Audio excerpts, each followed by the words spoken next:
pretty cool. If you're over at breakfast, please come sit down.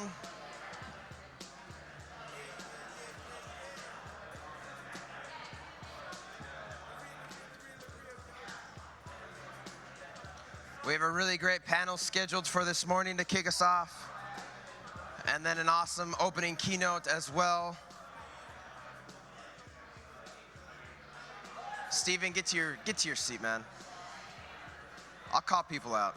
I won't.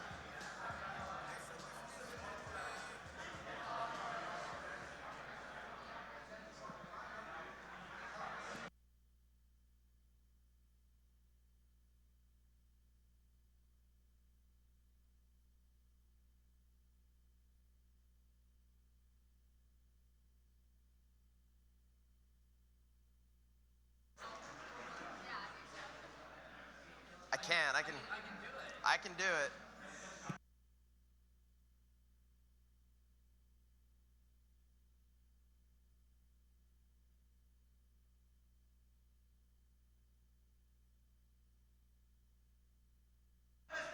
I didn't want to do that. I know. Please come take a seat. Even though you're talking quietly, it's still very loud. Please come find a seat. Thank you. Welcome back to day 2. You hear that?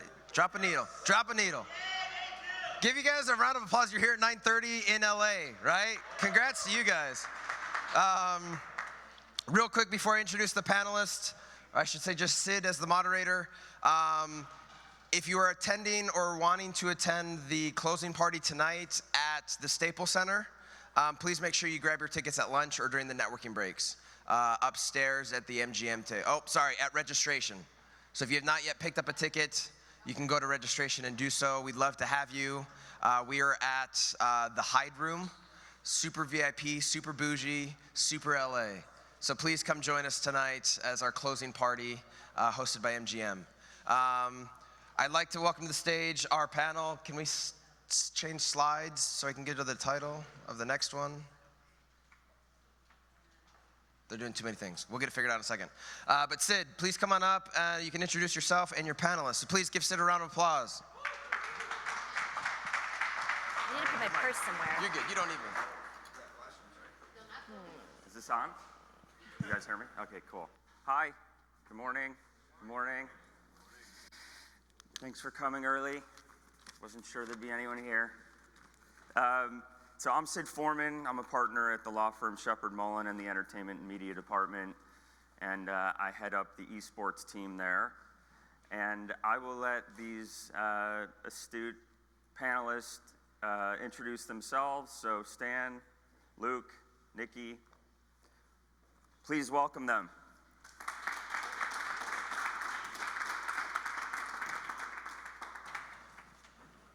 Sorry. Oh, it's very bright. Oh, that is really So bright. Yeah, I it's think really a bright. round of introductions, and I think maybe for the group, kind of how you got involved in the space. Do you have any sunglasses first? I know, I need a visor. It is bright. But maybe it's more flattering because it's like a white light. You guys look good. Great, awesome. So you want me to start? Sure. My name is Nikki Shum-Harden. I'm the VP of Partnerships and Strategic Marketing at Super League Gaming. Super League is the largest community of amateur esports. And in my role, I focus on our brand sponsorships, as well as our venue partnerships, strategic alliances, business development, and our corporate marketing. We're an early stage startup, so I wear a lot of hats. Hi, everybody. My name is Stan Press. I have had 13 years in gaming and marketing and esports, coming from accessory brands all the way to market research and consulting at agencies, and more recently building up an esports sponsorship agency. Now I consult and advise for a number of startups and traditional groups trying to understand how to activate in the gaming and esports space. Lucky enough to take my time as a former competitor, all the way from a long time ago, to being able to help figure out what the space looks like for a lot of folks. Morning, everyone. My name is Luke Zelon, Director of Partnerships at TSM, also known as Team Solo Mid. We're one of the largest esports team organizations in the world. Largest following, that's for sure. Started my career on the athlete representation side at an agency called Wasserman Media Group. Quickly left to join Relativity Sports, which was another agency of 350 plus traditional sports athletes. It was then after that that I joined Catalyst Sports and Media, who you may be familiar with that name. They were just acquired by a group that is now PopDog. And we were focusing on kind of a consulting marketing agency role for brands that wanted to enter the space, really weren't sure how to do it. And we were that bridge between the esports and traditional sports world. I then left to join LAFC, Los Angeles Football Club, which is the new MLS soccer club, playing just around the corner at Bank of California Stadium. Was lucky enough to be there for the opening of their brand new facility. Beautiful stadium. If you haven't been, you should go check it out. On the partnership side, and then was recruited over by TSM just 9 months ago to work on mostly team sponsorships. Very good. All right, so let's begin. And I know the kind of topic we're discussing today is what's next for esports partnerships, general umbrella. And I was thinking before we started to get into what's next that it would be good to give some perspective for folks in the room that may be new to the space or new to partnerships in the space, to talk about where we've come from. So Nikki, in your world, if you want to talk a little bit about what you were seeing as you first kind of dove into the space and MLG was created, and what that looked like for you. Yeah, so Super League has been around for 3 years, a little more than 3 years. And when we started there, so to be clear, I've only been in Super League for a year, so what I'm going to say about our history is based on what I've heard.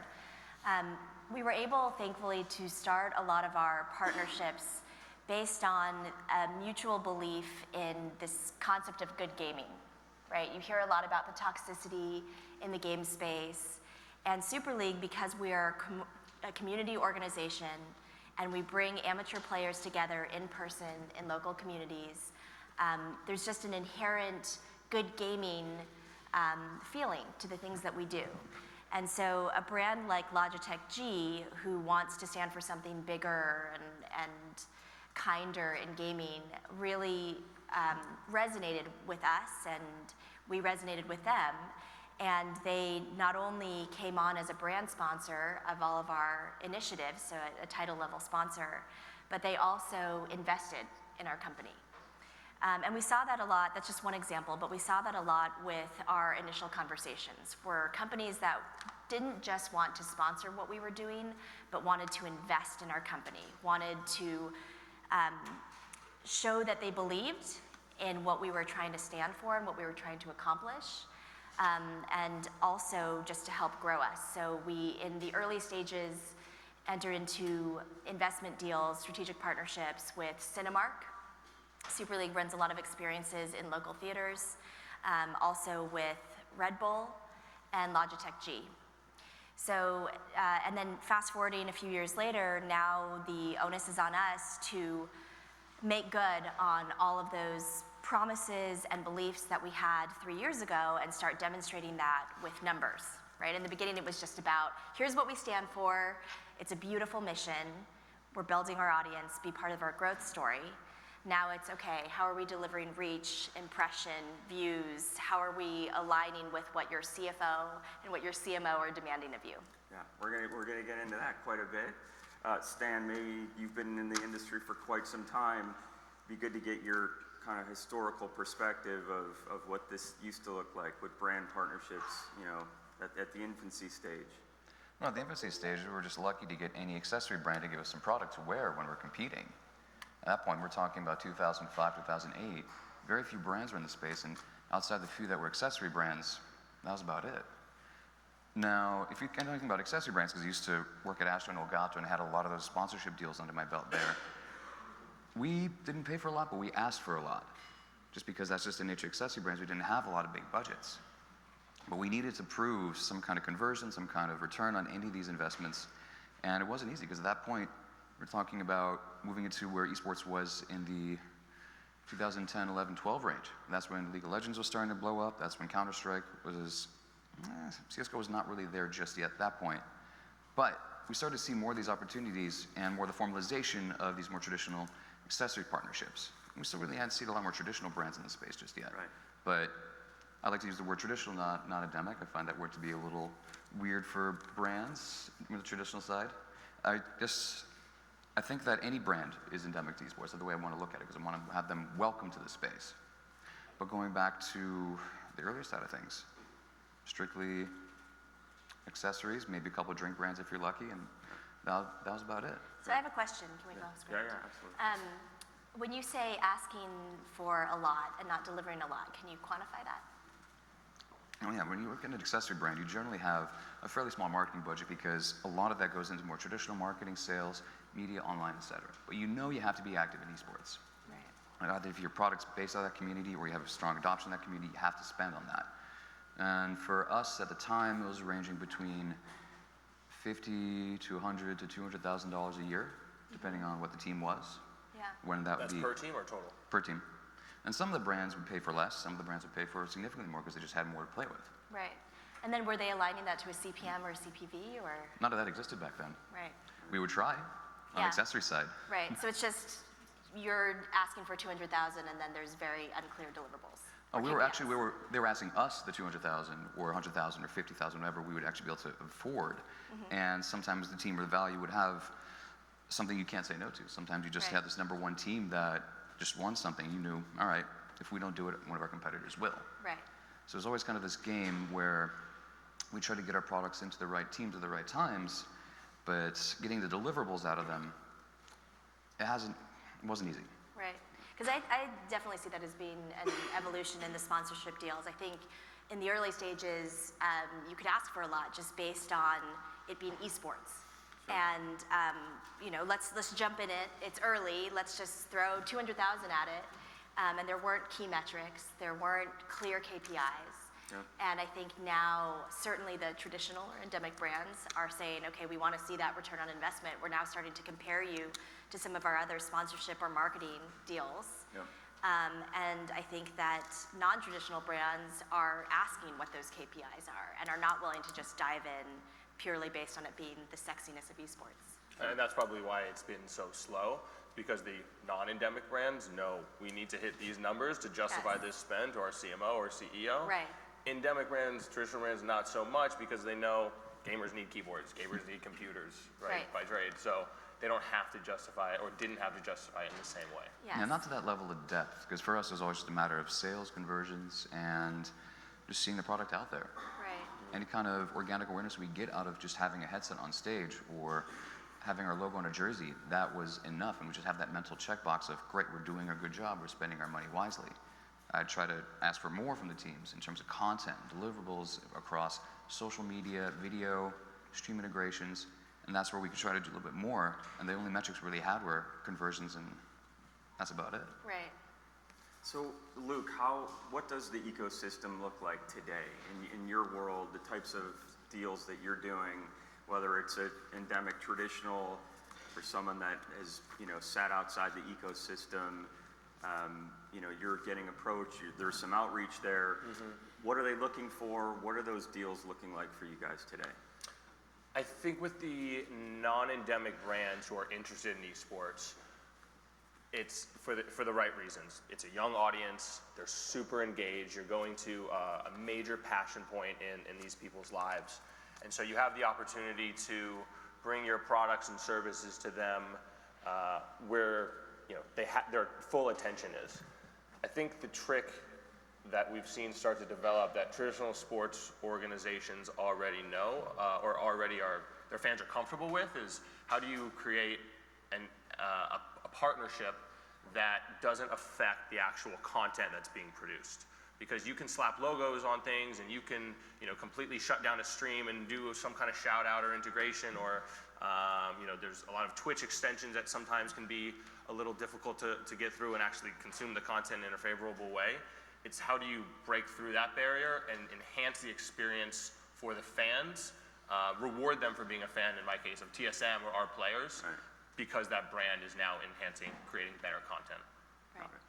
So when you say not affecting the content, do you mean not making the content look like Not it's negatively affecting right? the content. Well, not making it look like an ad, or being driven by what advertisers or sponsors want. So it feels. Well, there's a middle ground, I think. Yeah. You don't want to make it look like an ad. I think that's something we hear quite a bit. And one of the things that we bring to the table for our brand partners is this kind of consulting service, which is we know esports, we know the esports fan, and we're going to tell you what's actually going to work. We will bridge the gap between the fans and what actually works for you on the marketing side, the brand marketing side. Different than traditional sports, esports fans are just starting to be marketed towards. The first basketball or football game I ever watched, there's commercials running, there's signage in the building. I know of no other experience in traditional sports, but esports fans have never really seen that yet. So you have to, it's just got to be a slow roll to get them accustomed to what's going on, and the best way to do that is to provide value, something of value to them, or enhance the content that they're consuming. So this is a good segue. There's been a lot of talk about, in my conversations and even here at the conference, that there's starting to be a distinction and a delineation between competitive games and teams and more entertainment based, right? So even if you take a game like League of Legends that might be more competitively focused, these franchises were to be the crown jewel, right, of these organizations. And a lot of companies, I think, including yours, are shifting towards building content and becoming more of an entertainment platform. So if I'm in terms of your partnerships, what are you seeing along those lines? If folks started to come to you and say, I want to be over here on the content side, on the streamer side, because that's where I think fans are really engaged, or no, I want to throw my dollars over to the team competitive side, are you starting to see that already, and where do you see the interplay? And I think, Nikki, for you, how does that ecosystem, and to the extent there is an actual demarcation there, at some point, will that impact your business, or how do, what you guys are doing at Super League, how does that fit into that? Yeah, I'll let you guys go first, and then I'll. Maybe Luke. Yeah, sure. It's going to depend on the partner and what they're looking for. We have some partners who are super focused on the competitive side of our organization and our competitive teams, like Logitech G, for instance. Yeah. We have some partners who are really about the pop culture aspect of gaming and want to integrate with our big influencers as much as possible. So it's really going to depend, to Nikki's point earlier, depend on the goals, the KPIs of that brand. And we're going to develop a partnership and a package that is going to really attack those goals. So we have a diversified kind of inventory of assets. We have influencers, we have our competitive teams, and we have this massive web property and digital kind of coaching apps. So we have, I think, solutions for all sorts of problems that our partners bring to us. A lot of the problems are right now, we want to get into esports, we don't know how to do it, we want to do it on a short term. Okay, well, we have these influencers who are really engaging, know how to speak to their unique communities. Let's do something short term with them, see how you like it, and then we can grow it into something larger, which is a case that we've done several times already. I think that's so interesting about TSM's organization and approach to partnerships is that you have those, it's three, at least the way that I understand it, 3 buckets of offerings. And when I've spoken to other pro teams, none have thought about it at such a sophisticated level, in my opinion, of just striated offers, where if you want a holistic approach, you can engage across all 3, or if you're more specific in any one category, then they can dive in there. But you've actually built out, as I understand it, a team and an organization, and I mean from a company perspective, from a TSM corporate perspective, that addresses each of those buckets. So it's not just that you're saying you do all 3 of these things, and you're taking one person, one activation person, or one partnerships person across all 3. You actually have dedicated teams for each. Correct, yeah. So I don't know. I'm a fan of the approach that you guys are taking. No, I completely have to agree, because back when I was on the agency side, I was working with all the teams and trying to understand what kind of inventory they had. And fundamentally, only 2 or 3 of the teams had inventory, TSM being one of them, where they actually had the streamers, the web content, the media content side of things, and the rest of the esports competitive content.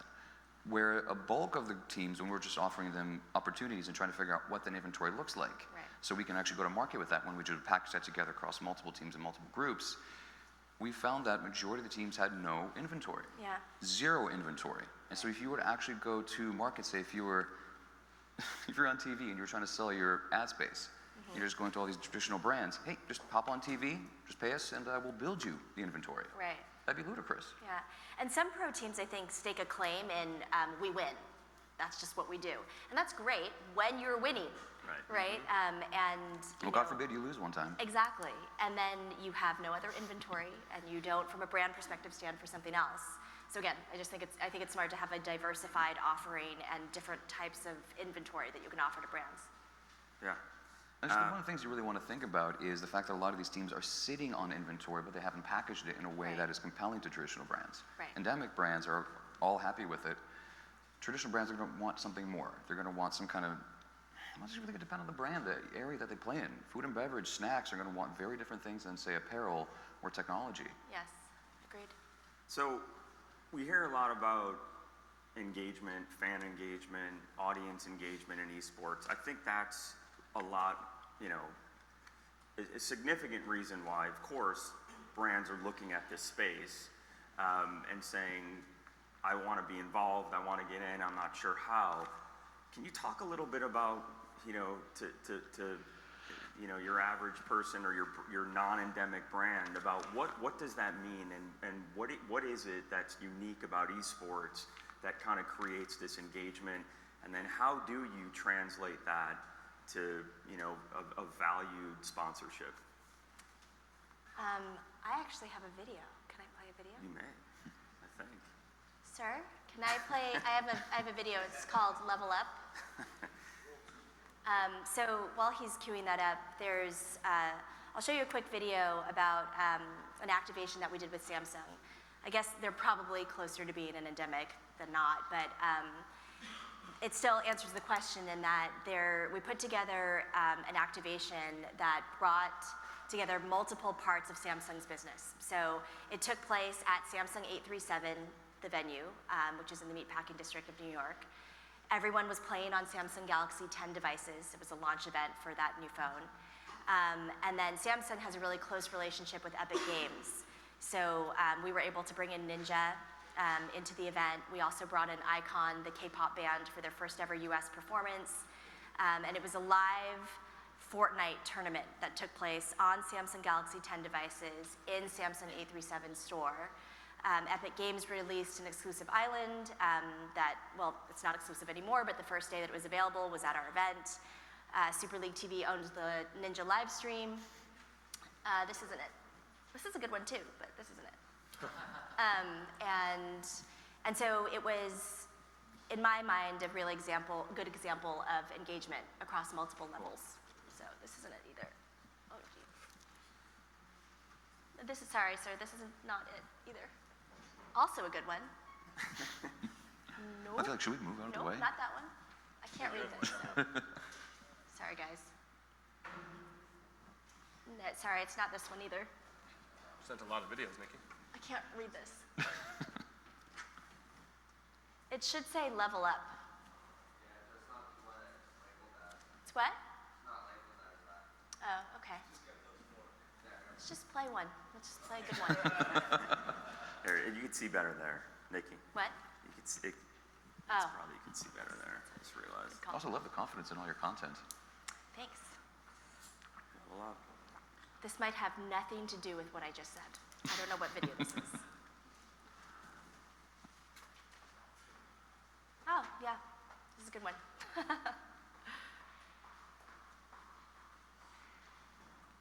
There should be sound. Let me just read this. Unbox. Oh, never mind.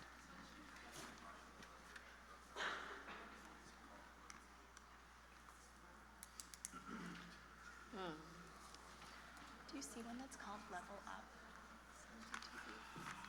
No, not on those four. What's that? I ruined the panel. All right. All right, well, anyway, we don't have to play any videos.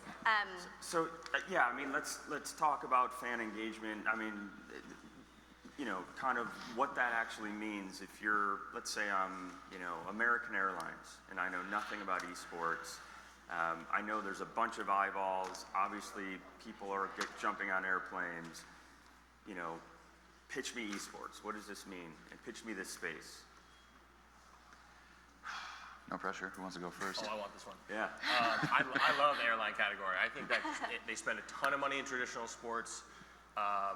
They do a lot of really interesting activations. We were partnered with Delta at the soccer club, and they did some really great things. For the first game in the club's history, they flew a bunch of fans up to Seattle. There was a backpack, a New Jersey, a ticket for everyone on that flight. They gave away round-trip tickets. I fly Delta because of that, right? It's a perfect example of a brand coming in, enhancing the experience, making it better. I'm like, it's something I'll never forget. And there's great content that we've produced because of that. There's dozens of opportunities every year to do really interesting, engaging, physical, in-person activations with these fans that will leave them with lasting memories and create lifetime customers. And I think airlines do that just as good as anybody in the traditional sports space. So you have these fans who love gaming. I mean, we have lines. We had a TwitchCon booth last year to meet some of our players. We had a line nonstop at our booth coming up to meet Myth, to meet Hamlins and Choco Taco. There's no reason why, like, those fans are flying into San Jose. They don't have an airline preference. You can be that airline. Perfect. So yeah, I mean, it's a good segue to you know, one of the questions I had, which was, we talk about traditional endemics. Clearly, we're seeing non-traditional sponsors jump into the space. You talked about airlines. You know, we represented MasterCard in a big deal, and so, you know, what do you see? And maybe Stan, as you're, you know, consulting in the space, you know, what categories of sponsors are you seeing where there's real opportunity that you think so far is kind of untapped? Travel is definitely one of them, because as much as we talk about how much we love what they do in traditional sports, we really haven't seen many travel companies or of any variety entering sports, and considering how much fans spend on travel. And that's where I imagine that you look at what T-Mobile's done in working with the league and multiple teams now, and you start really creating a great footprint on-site at the events and the local activations, where I'd probably recommend a travel brand follow that similar model. Align with the league, figure out what kind of packaging experience they could offer to buy the flights, create an experience on the flight, and landing experience, travel experience from the airport to the venue, that kind of thing, and own that whole road all the way through. And then you can also find some kind of on-site activation you can do with the teams. You can figure out how to have that always-on approach outside of the leagues and events. I mean, these are just some of the thoughts that you'd think about when you look at an untapped space. What I'd like to see more of also is film. Film has touched the streaming and content space a little bit when it comes to more traditional games and Twitch. But we really haven't seen them activate esports in a lot of ways, and that's some of the folks that I'm talking to, is how to look at the slate that they have upcoming for the rest of the year in 2020, and how we can align with the right teams and leagues and bring them the opportunities that can actually create enough buzz and awareness 2 to 3 weeks before the movie launches. Because we've seen enough with snacks, food and beverage, we've seen with telcos, we've seen with cars and some investment and finance brands. I'd want to see more traditional media and travel. Nikki, any thoughts for? No, I agree for that Super League? airline and hotel hospitality are untapped categories. I think that women's brands as well. I mean, it's tricky because you don't see a lot of female representation in esports, even though, you know, the stats are give or take 40% of all gamers are women. So why is that? Because, you know, I'm looking around a room, you know, it's clearly male dominated. I've heard those numbers. So why aren't we seeing more women involved in this industry so far? Yeah, so I'd be curious to get Luke's take on why there aren't more women pro players. But at least in terms of women's participation, just in esports companies in general, not companies, but everything from streaming to pro players, etc. I think it's just still that toxicity, right? It's a scary industry still. And we have some pretty wild stories of women as well as LGBTQ plus players feeling more comfortable participating in Super League experiences than any other esports tournaments because we bring people together in person. We're so community focused.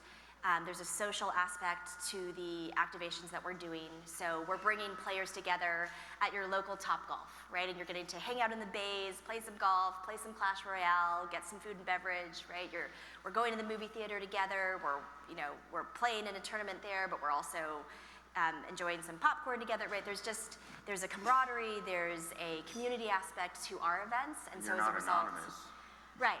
So that's the big thing, exactly. We find that you're much less likely, though not entirely unlikely, to be an asshole when you're in person than when you can hide behind your screen name or your gamer tag, right? So because we're bringing people together in person, we see a higher rate of female participation and LGBTQ+ participation. And we've had honestly, some women say that they were not comfortable disclosing that they were female, but then they kind of had to in coming to our events, and we're just felt so much love and welcome in coming to Super League events. That's great. Yeah, I would say same thing. It's a cultural reason. It has nothing to do with the actual skills that you have. It's as soon as you start to play competitive and you need to be talking to your team, if you do one thing wrong, you're going to have a completely different reaction if you're a woman playing the game, a female, than if you're a male playing. I do want to add also some of the wins that the space has had in terms of diversity, where a number of the organizations are hiring significantly more diverse numbers of women LGBTQ on their staff. Now, unfortunately, we're not seeing that on the player side or the league side, but at least the team and organizations are showing some success there. We have a Women in Esports Association that can help and support all the women in the space. And in terms of how to get more women competing, we want to start to think about how the games are marketed. Start marketing more to across all genders, all spectrums, and all sexualities, just all communities and all audiences, trying to be truly inclusive. And a good example of that would be Overwatch, which has some of the best viewership amongst female audiences. Right. Following that, this is where it's no easy answer what to do to develop that female competitive side. Because one camp will say they can compete alongside men in any situation, or do you build a community with specific women-only league to build that talent in a safe and comfortable and supportive environment? And talk to a number of folks about this. There's no easy answer because it's very much a chicken or the egg situation. Who's just going to step up and just start that? So maybe partly due to the types of games that are being played. I'll make a generalization. I think men are more violent than women. And so maybe the question is the types of games and the types of competitions may perhaps garner more female attention and then so let's move this over to the topic and the partnership side of things. You do hear brands that are reticent to jump into the space a bit due to the violent nature of the games. And so, have you seen those challenges, and what do you say to potential partners along those lines? That's a tough one because back on the agency side, we were speaking to a number of the larger media agencies who had a lot of the larger media dollars. They recognized that some games were too violent for them, which we had to start looking at mapping which games have a level of violence, understanding that some games out there have no blood. Some games have no killing the same way. You look at Overwatch and there's actually no blood. No one dies, they're essentially eliminated. You look at Fortnite, while very cartoony, still a lot of shooting. And some brands start becoming more acceptable, more comfortable with that once you start walking them through how multiple games have multiple audiences and different levels of violence. One of the best recommendations we would have is Rocket League, where it's literally cars and soccer. There's no chance for blood. There's no chance for that traditional kind of violence. Smash Brothers, fighting games, a lot of times there's a mixed balance there of how much discomfort they have. Then we'd often remind the brands that you sponsor the UFC, where they actually have real blood. But a lot of it comes down to that filter and focus approach of helping the brands identify which games and which audiences and which regions that they'll be comfortable with. And then once they understand that, oh, there is a game that is for me. There's a game that is safe for the brand, because you look at, from the media side, they're just repping the brand.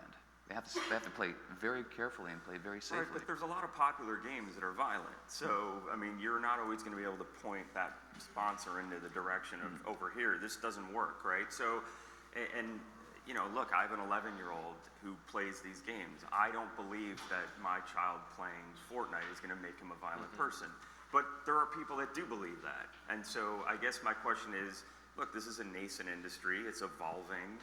You know, as it grows and there's more money and there's more opportunity and people are spending more, there's going to be more scrutiny, right? Especially from the folks that are keeping the lights on and paying the bills. So the question is, you know, what do you say? What do you do? I mean, at the amateur level in particular, you know, you must deal with this question on some level. Well, we, again, stake in the ground. We don't run any experiences for mature titles. Okay. So we just eliminate that. It doesn't, you know, fortunately for us, it doesn't align with our brand as a whole anyway. So we just don't offer that in our arsenal. Okay, so that's a market reaction. I mean, your company just saying we're going to stay away. Luke, what do you say? We have 7 different competitive titles that we play in. Some of them are blue blood games, so we can quickly kind of transition our partners to those. Geico is a great example. They partner with our league team and our Super Smash players, and that's it. They stay away from, you know, Rainbow Six, who we just signed. They don't engage with Fortnite. So because we have diverse assets that we can work with and diverse influencers, we can just direct them in a different way. Some brands are fine with that. I mean, we have one big partner who wants us to get a Counter-Strike team so bad, right? And like they love that. Yeah. So there's some, you know, So there's some people on brands both are going to, sides. Yeah. okay, that makes sense. And I want to add that there's a couple brands out there, and actually a lot of brands out there that recognize this as a youthful audience, that they're not worried about the violence in a lot of ways. And we see traditional brands sponsoring UFC, they're the ones going to be a little weird about video games because they have traditionally older people in the marketing teams and they're just not going to understand the space. Sure. But if you start focusing a lot of your sales efforts on younger, hipper brands, newer, more exciting groups that want to spend on younger audiences, that's when you actually have a lot more opportunity. Right. So let's jump over to a hot topic, the FaZe Clan lawsuit quickly. Is it hot anymore? It is to me. It's for the law circle, fair. Yeah, I'm a lawyer, and it is to me. I think there's, notwithstanding what anyone believes as it relates to business or whether this contract was fair or unfair or any of those things, from my perspective, you know, I've seen these agreements, I've negotiated these agreements. There's a host of issues there, but really at the core, at the center of that dispute, in my mind, because you could throw all the legalities and the technicalities out the window, at the core, which I think was what played out in the Washington Post recently, was the polarity between the two sides, right? You have a one side saying, you know, this is the way the business is, and you don't understand the business model. You have the other side on the talent side saying you're taking advantage of talent. Let me just level set here for a second and say I'm an entertainment lawyer. I've been an entertainment lawyer for 15 years, 20 years. I come from a place where I've seen the ups and downs of this sort of dispute, and at the end of the day, the talent wins. And the talent wins because without the talent, you don't really have anything. And the entertainment industry had to realize at some point, I mean, look, they unionized and did all those things that sort of helped, but they put the talent at the forefront of everything they did and every decision they made. I think that's less important on the competitive side of things. I'll grant that. But certainly where you have, you know, a lot of these companies now, TSM one of them, looking a lot more like a media and entertainment company. How do you bridge that gap, right? Like philosophically, you know, how do you look at that from a company standpoint and say, we want to make these deals in a particular way, you know, with an eye towards propping up the talent or you know, valuing our talent in a way where, you know, in the record industry, you sign someone to a terrible contract and their album blows up, you tear that up and you sign them to a new deal. You know, where do you see you all going in that respect? Yeah, I think without getting into too many details, you know, we work really closely with all of our talent, pro players and the influencers, to make sure that the deal is fair, and if they're not happy with it, you know, we're happy to discuss those things. A great example is the outpour of gratitude that we saw on social media from our players during, like, you know, during the fallout of the Tfue FaZe incident, where they were excited to be a part of TSM, they wanted people to know it, it kind of just shows us that we're doing a good job. We don't have as much to worry about. I think we have very fair contracts. They're very in line with what we see in the traditional entertainment space in terms of kind of revenue splits. So not something that we're really that concerned with. Stan? It's an interesting situation here because when you look at a traditional competitor's contracts, they're not going to have the time to spend on streaming platforms to produce that content. They're most of the time going to play to practice and try to get better at the game and try to win. And whatever spare hours they have, they're going to stream to just for their sponsor commitments. Their priority is to compete. In Fortnite, you're looking at this in this kind of mixed competitive and entertainment background where it does trend more towards entertainment, where this is more focused on creating the content for streaming the content. As such, that should be treated more as an entertainer level type of agreement, where they'll probably have more of a traditional talent arrangement, that you see more of an influencer style activation. That is probably the biggest takeaways that we're going to see more of that definition of what Fortnite competitors or personalities are. Are they personalities? Are they competitors? Are they both? And each organization who activates in Fortnite needs to understand what they do and how they do that internally and how they want to work with these personalities. That is probably the major thing that's going to come out of this whole experience. Right. But contractually, who's controlling the sponsorship opportunity at that point? Part of this is certain players and streamers are under, a contract, and that's full and comprehensive, and the team sells all the sponsorships, and you have the player, just has to abide by whatever those obligations are. And then you have folks that transcend those things, right? They become pretty big stars. How do you address that friction? Just, in the ecosystem in terms of making deals with sponsors. I want this person. We give them that person. We have plenty of those deals. I mean, our Chipotle partnership is exclusive to our Fortnite team, our competitive Fortnite team. That's Myth, Daquan, and Hamlins. So we're happy to do that. We're happy to bring those guys the opportunities because they get plenty of them too. I think to your point earlier, you just tear up that original contract and give them a new one that is more appropriate, that gives them the opportunity. Well, let's just give them a fair, appropriate contract at the beginning. Exactly. We're not asking for much from the player side, and very much towards the pro player side, because a lot of the teams out there did have fairly nasty agreements that are just more defensive of the talent, more protective of the talent, where a lot of the other orgs, say most of the top 3 orgs out there, are confident in their talent because they're confident the agreements are going to be good enough and the organization is going to support them well enough. Yeah. So they're not going to have to go anywhere. And even then it's just a fair exchange Well, with the two maybe teams. it'd be a more interesting dialogue if there was someone other than TSM on the panel. I mean, you can put some of the bottom ranked teams in there and they'll give you some really defensive arguments on why they should protect their players and talent. Yeah, that's true. Well, let's go to some questions. The first one here, what are the most important KPIs to be tracking? It's a tricky one because, again, it starts with what team you're working for, what roster, what game you're in, and what the brand wants. And to your point that you said earlier, Nikki, this is just, you do good marketing, good sales when you understand intimately what the brand is looking for. If it's a traditional brand, they're going to have very different expectations from a traditional endemic brand. Just endemic brand. I can say what I would like it to be, which is sentiment, consideration, earned media. I mean, I would prefer that brands look at those as key metrics as opposed to impressions.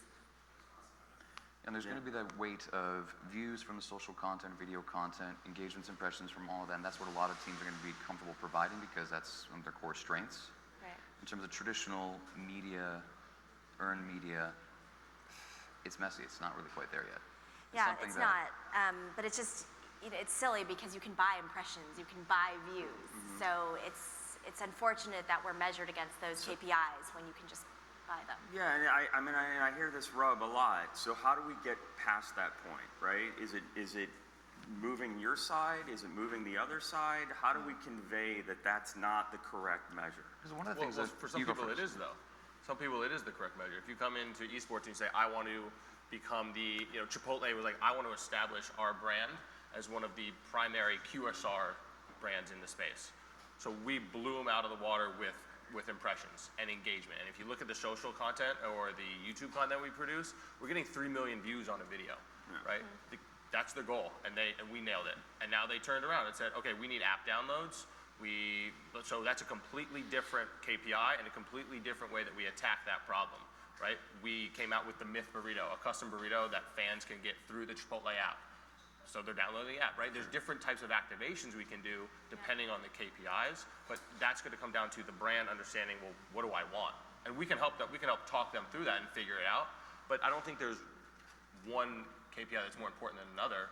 It's unique to each brand. Because each of the traditional brand sponsorships on any level, there's really not a lot of consistent KPIs. It's all what the brand wants and ensuring that the team, as you pointed out, is going to customize their campaign to what the brand is looking for. And just having that two-way communication, that's the most important part. And that's where few teams have the success and experience with that. So let's hit another question here. So if you're a brand looking to go all in on esports, where do you start? Super League. Give me the money. Give it. Your turn. Whose question was that? Come in. I would say a team, and TSM for sure, but teams have the opportunity. They have a presence at leagues. They have a presence on Twitch and other live streaming platforms. They have huge social presence. You have a more diversified group of assets that you can't get at a league or with just individual influencers. And second, I think this is probably most important, we diversify ourselves away from the risk of just being in one title. If you partner with a big league, what happens when in 3 years when that league isn't, no one's watching or no one's playing that game anymore? If you're looking for a long-term partnership and you want to go all in, we can tomorrow sign a Counter-Strike team if we want to. And if Overwatch somehow dies, we can drop all those players and we can find out what's best for the industry and what's best for our brand partners. I will say that whoever said all in, every team and every league is going to come at you right away. I will also add that you want to think about what is your holistic gaming strategy, because ultimately, when you say all in, esports is still a small percentage of the larger gaming audience, whether it's 10, 15, 20, 30%. You just want to think about what is your gaming and esports activation if you say all in. Because if you do just strictly esports, you're missing a huge chunk of the traditional games audience.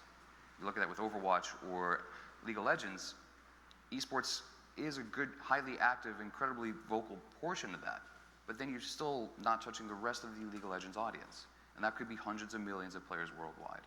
So these are the kind of things that we want a brand to think about when they look at esports.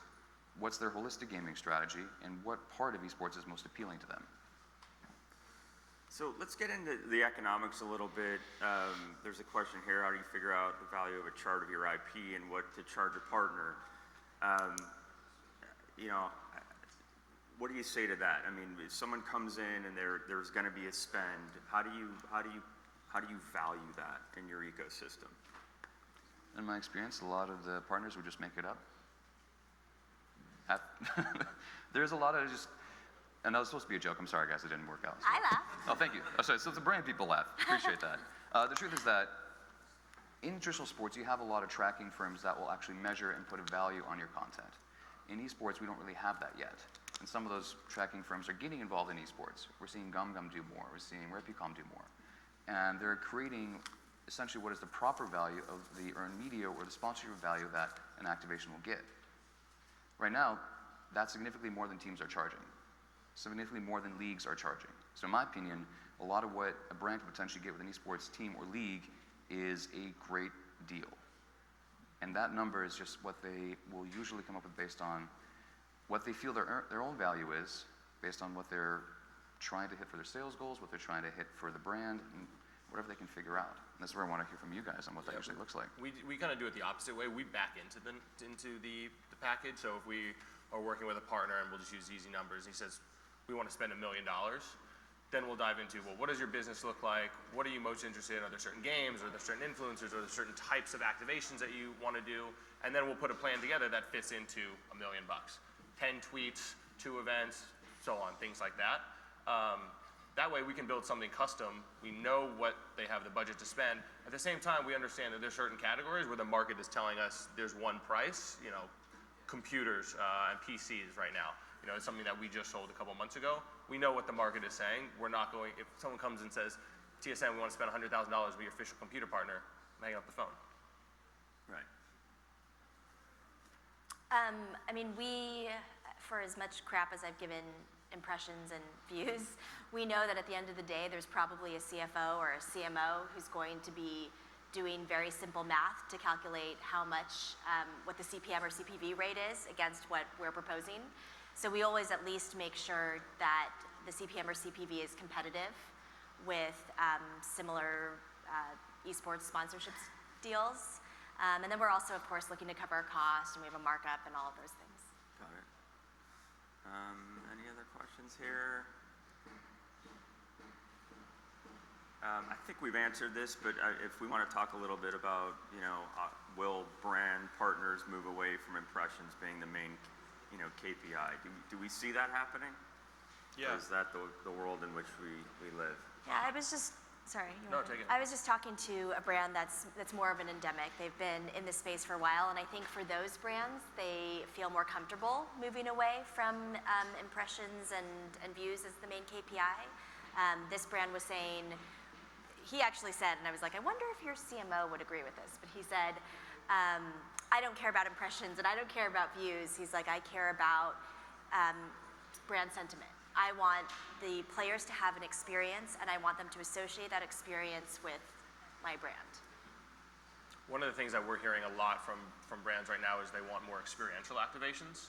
The great thing about esports is that the primary way that teams and influencers communicate with their audience is digital, so you can do it at scale instantly. But there's a ton of value to creating events where fans of TSM or Super League can come together, enjoy the social experience of showcasing your fandom to that property. And so how do you measure the impressions of an event where 250 people showed up but had a great time, something they're never going to forget? That's not something you can just, you can have gum necessarily measure.